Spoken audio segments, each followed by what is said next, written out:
You think being around people makes you stronger? It doesn't. Every room you enter steals a piece of you. Every conversation leaves something behind. Not words, but fragments of your attention, your originality, your quiet power. You call it connection. But it's not connection, it's consumption. A slow, invisible exchange where your focus, your individuality, your inner world are traded for noise. Look around you, crowded parties, fake smiles, forced laughter that sounds more like static than joy. People talk not to understand, but to avoid silence, because silence reveals who they truly are. And most can't bear to face it. You tell yourself you're social to stay sane. But have you ever noticed how exhausted you feel afterward? How something inside you feels smaller, dimmer, after hours of pretending, nodding, agreeing?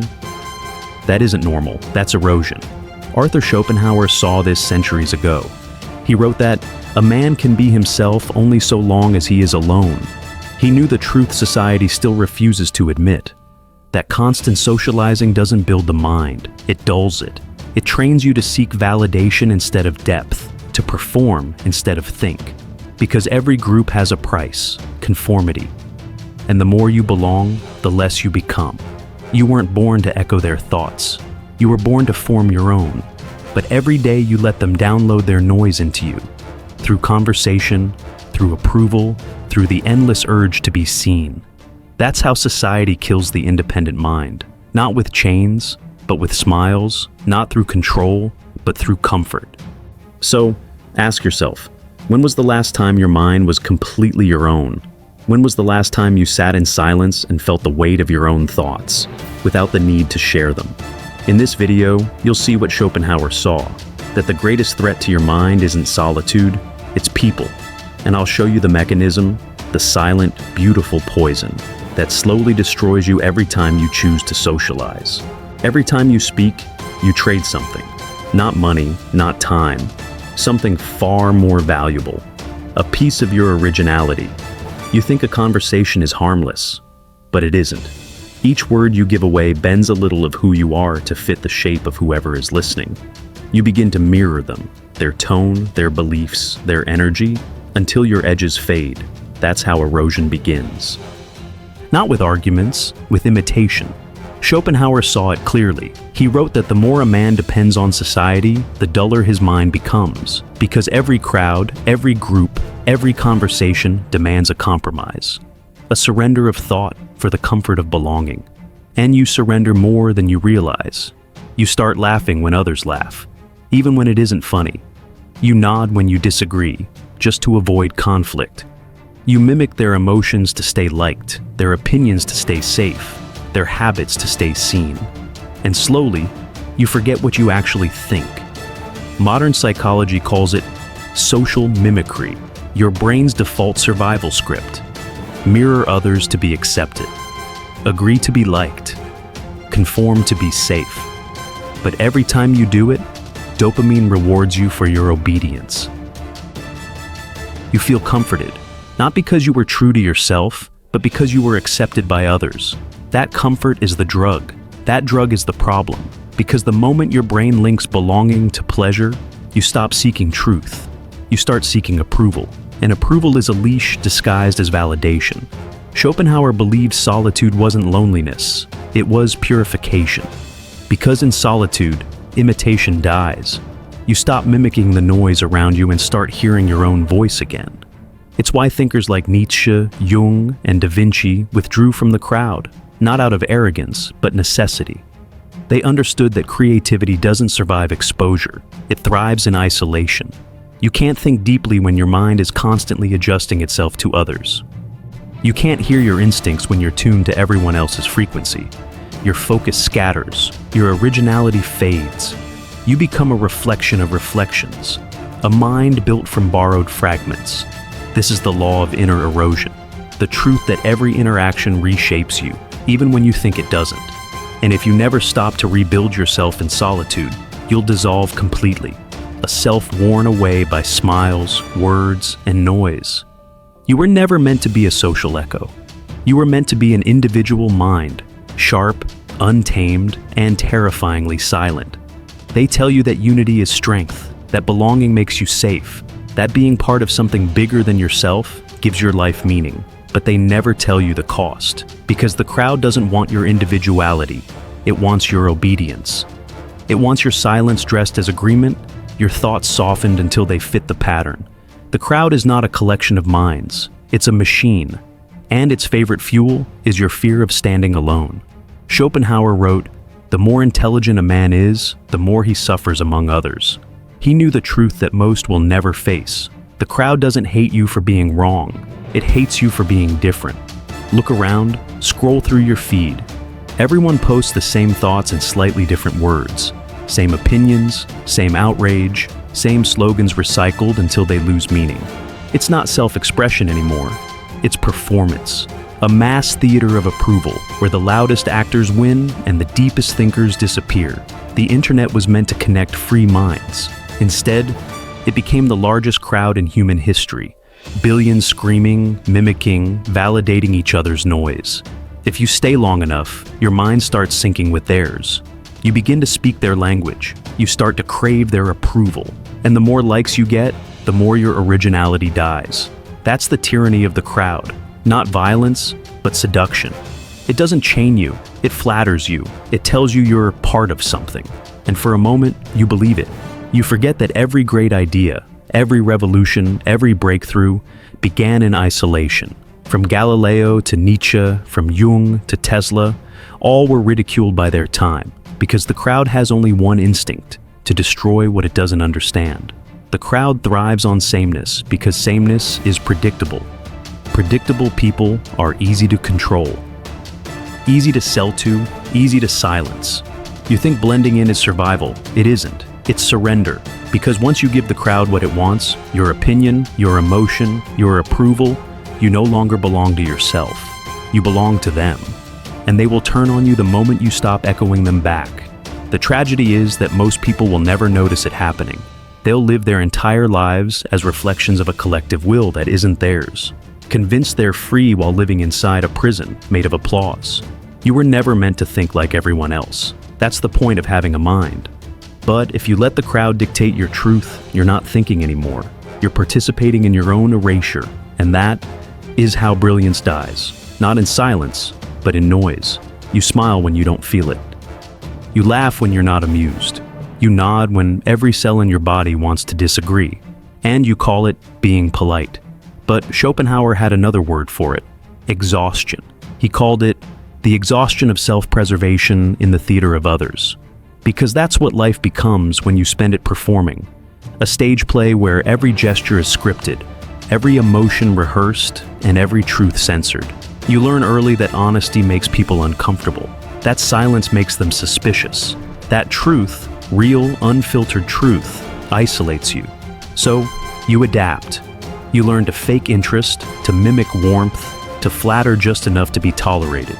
And somewhere along the line, you stop noticing that you're acting.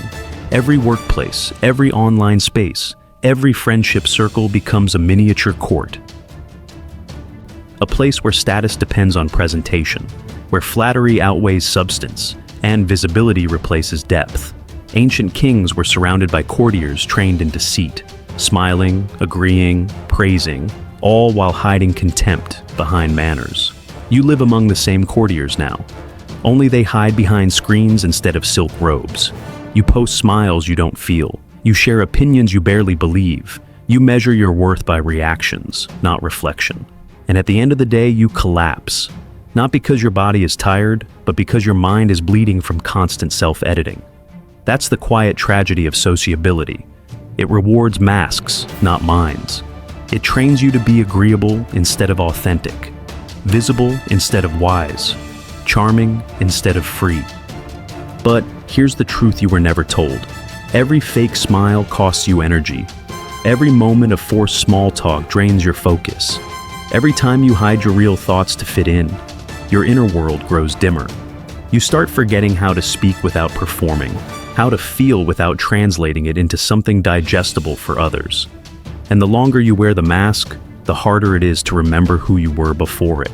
That's why silence feels so strange to most people, because in silence, the mask slips. And for the first time, you're forced to face the person underneath. the one who's been suffocating under layers of charm and compliance. It's not weakness to retreat from that performance, it's recovery. The world may call it antisocial, distant, cold, but Schopenhauer would call it freedom. Because freedom isn't found in being liked, it's found in no longer needing to pretend. Silence used to be the natural state of the mind. Now, it terrifies people. You can't sit for 5 seconds without checking something. Your phone, your messages, your feed, your reflection in the eyes of others. The moment silence begins, the noise calls you back. The noise of conversations, of scrolling, of endless connection. You think you're communicating, but you're really consuming.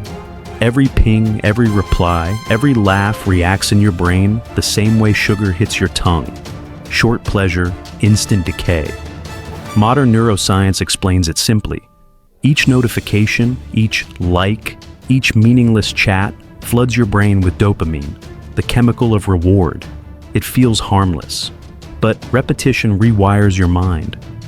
You start craving stimulation instead of clarity, noise instead of thought. It's the same circuit that addicts rely on, the same one that gamblers, alcoholics, and compulsive eaters fall into. Except, your addiction is invisible. It's disguised as being social. Schopenhauer saw it long before the science existed. He wrote that, "To be alone is the fate of all great minds, a curse only to the small ones." He understood that the crowd's noise is seductive precisely because it distracts you from yourself. It spares you from facing the vast, uncomfortable silence where real thought begins.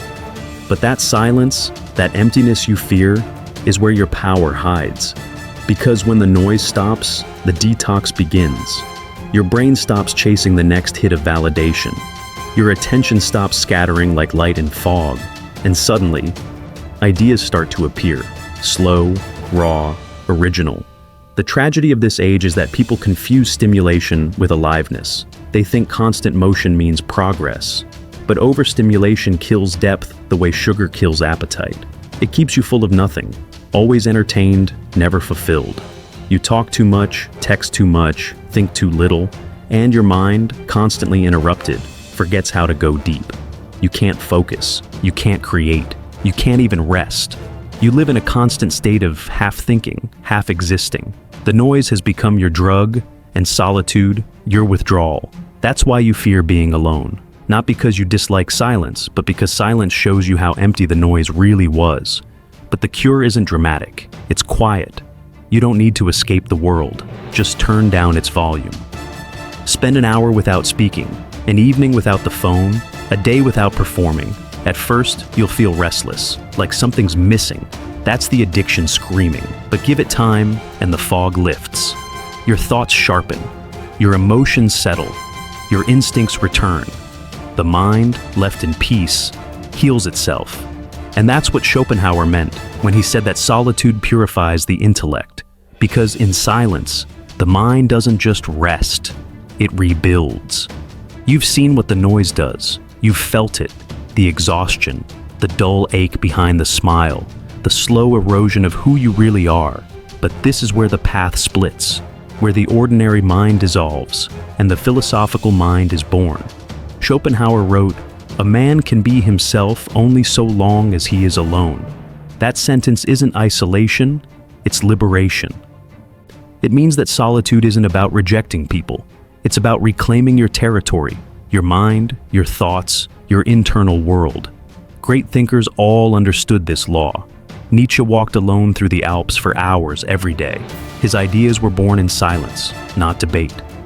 Leonardo da Vinci withdrew from the courts of Milan to sketch birds and study the anatomy of movement. Carl Jung locked himself away in a stone tower by a lake. He built it with his own hands, brick by brick, to think without interruption. They weren't escaping the world. They were protecting their originality from it. You have that same power, but you've been conditioned to fear it. You've been told solitude is unhealthy, antisocial, selfish, that it's better to blend in than to think alone. But every man who ever rose above the herd had to step away from it first. You don't need to vanish. You need to withdraw with precision, to build borders around your mind, the way an emperor guards his kingdom. Choose silence the way a warrior chooses his weapon. Because silence isn't emptiness, it's protection. It's the filter that keeps your thoughts pure, your focus sharp, your emotions your own. Solitude doesn't mean hating people. It means loving your mind enough to give it space. It's not misanthropy, it's management, mental territory management. You decide who gets access. You decide when to engage. You decide when to disappear. And when you do, something strange happens. The world starts to chase you. People are drawn to what they can't easily reach. They sense the difference, the groundedness, the depth, the stillness. Because in a sea of noise, silence feels like power. That's the philosopher's escape.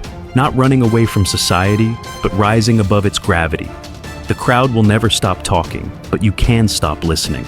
When you master selective connection, when you learn to protect your time, your focus, and your inner silence, you become untouchable. You stop reacting, stop performing, stop needing. And in that stillness, something awakens. The version of you that was always there, waiting to think freely again. You don't owe the world your constant presence. You owe yourself your undivided mind. This is where the weak version of you dies, the version that needed noise, that sought approval, that mistook connection for identity.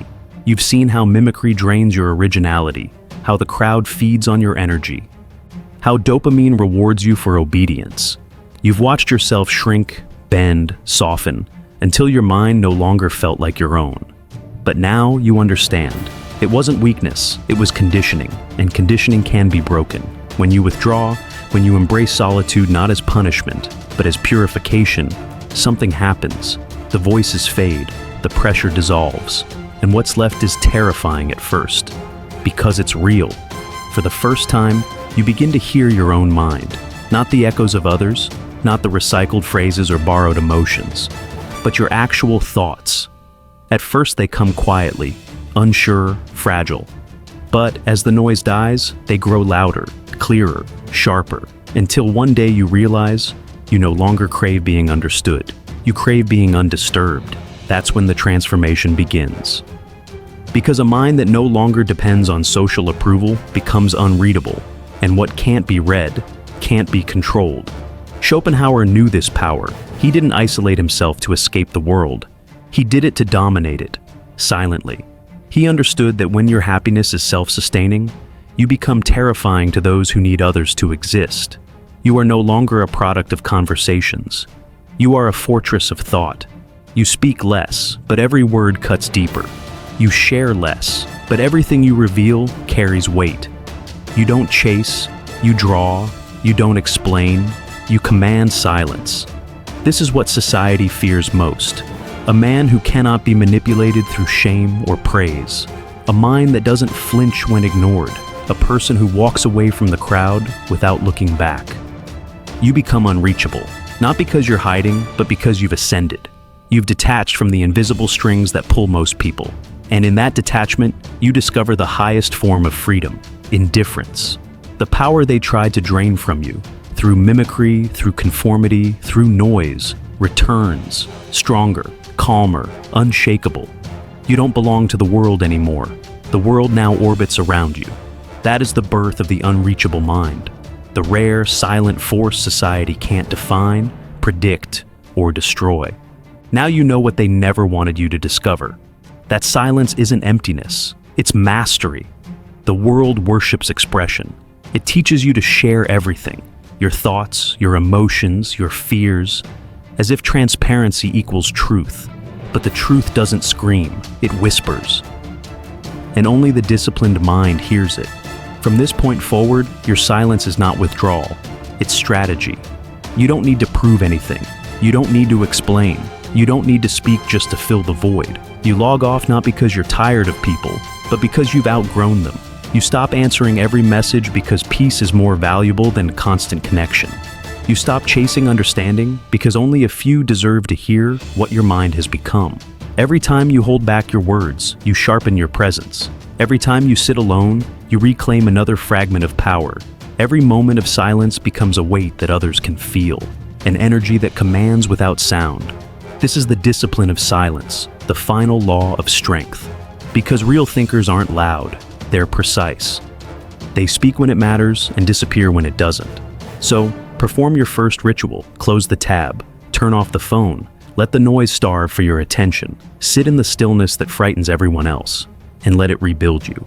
If this video spoke to you, it's not because you were entertained. It's because something inside you recognized the truth. You've always known you were different. You just forgot why. Remember it now. Protect it. Live it. You don't need their world anymore. You have your own.